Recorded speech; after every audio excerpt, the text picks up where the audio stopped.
Hey everyone, Marianne Hauk here. I just got from volleyball practice, so sorry I'm all kind of gross here with my hat on and stuff. But so I got my new toy today. See, my new toy. But don't even have a second to even open it and see if it works. Well, I'm assuming it works. My phone works, but so hopefully for tomorrow's video I'll be able to use it and I'll walk around outside or something. Um, anyway, today's video is about having thick skin. Now, you need to have thick skin in business, and you also need to have it in life, actually. So today, something happened at volleyball practice towards the end that kind of surprised me, but it's a good example of having thick skin. Because I've learned over the years that from everything that I've been through, if you don't have thick skin, then you're just going to pretty much give up on life, I would think. And I didn't always have thick skin. It's come through because of stuff that I've been through, and just kind of comes with the territory at this point. But so I've been separated / divorced for 3 years, a little over 3 years now, and I don't talk to my ex's mother. I've talked to his brother before, only when there was something going on with my ex that I had to get in touch with his brother. But other than that, I don't have any contact with his family or anything anymore. So, and they live out of state. He lives here, so I don't see him or anything, and they never come here. But just happens that his mom flew in last night, and she's staying for the weekend, and it's my weekend with the kids. My ex asked me if he could pick them up tonight at 5 o'clock and take them to dinner so they could see their grandmother for a couple hours, and then he'd bring them back. And I said fine, because they never see her, and because she doesn't come out here. She's seen them like twice, I think, since they were born, and they're 7 and 10.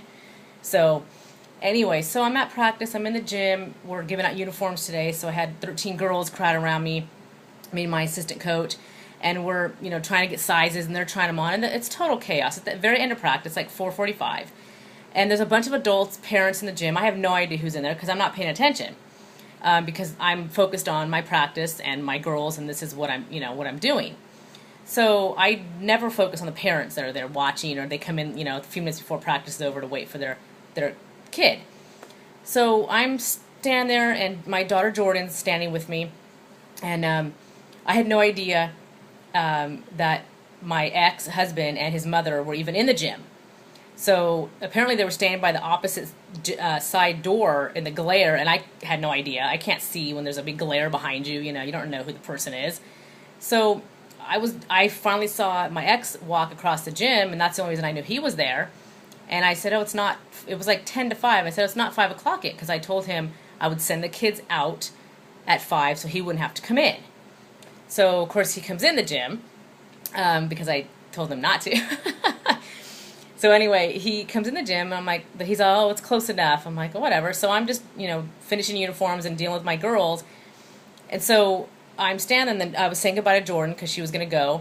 It was like 5 to 5, and then I saw his mom coming across towards me from the other side of the gym. And I thought she was coming over to say hi, because I didn't even know she was there. I thought maybe she was in the car, and my ex just walked in to get the kids. I had no idea.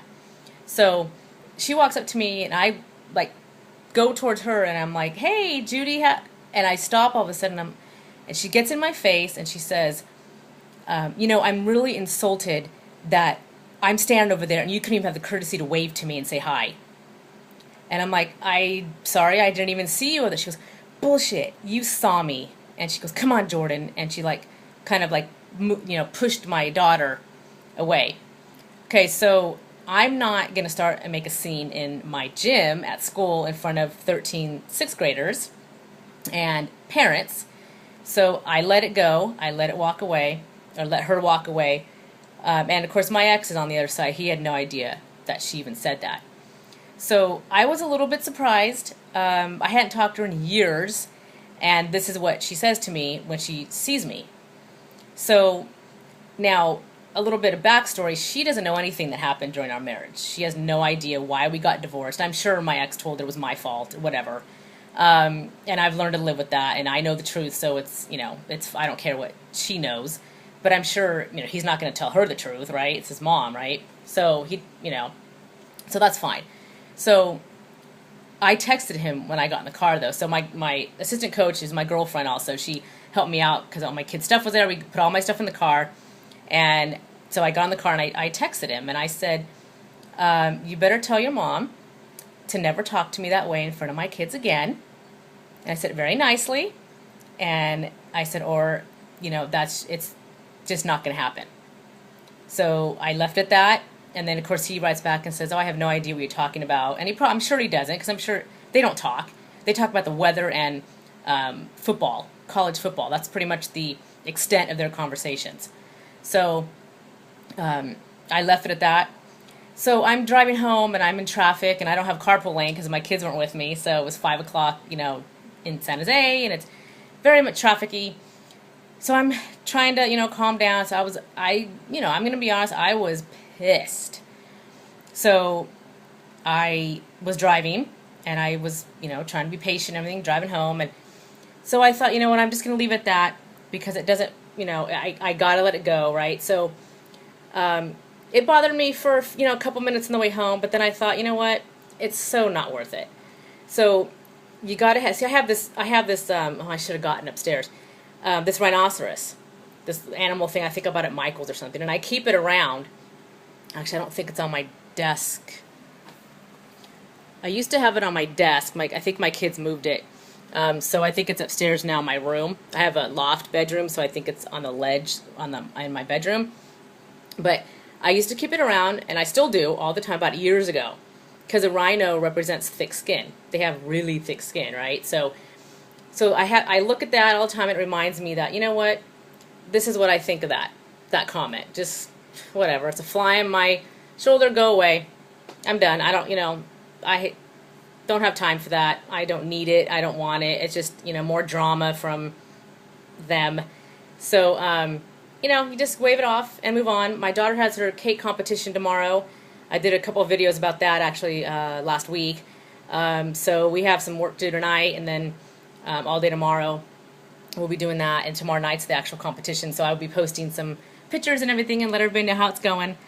Should be fun because I think this cake's going to be awesome. So anyway, that's my point. Just, you got to let things roll off your back, because if you don't, then every little single thing is going to bother you, and then you won't be able to focus on what you're supposed to be doing to move ahead. So, it's just, you just got to do it or you'll go crazy. I mean, they're, just like the haters out there. We had a conversation on Facebook a few days ago about somebody that wrote one of the Internet Lifestyle Network members, because she had sunglasses on in one of her videos, and they said, oh, you can't trust anybody that wears sunglasses in a video because you can't see their eyes, blah, blah, blah, whatever. So we had this huge thread going on. It was hilarious about these sunglasses, and then everybody started putting their sunglasses on for videos. So, if you listen to everybody that, doesn't have anything better to do than to comment, negatively, or to have to approach you in a gym in full of kids, and tell you that for no reason when they don't even know if you, maybe it looked like I looked over at her, but I had no idea it was her. I was, like I said, I don't focus on everybody standing around the outside of the gym. That's not my job. My job is to coach and pay attention to my girls, and which is what I was doing. So anyway, that's it. So that's my story for today, and hopefully tomorrow I'll get my new toy out and be able to play with that and do a video outside with my kids. So that'll be fun. Anyway, I hope everybody had a great day and have a good weekend, and I will talk soon. Bye.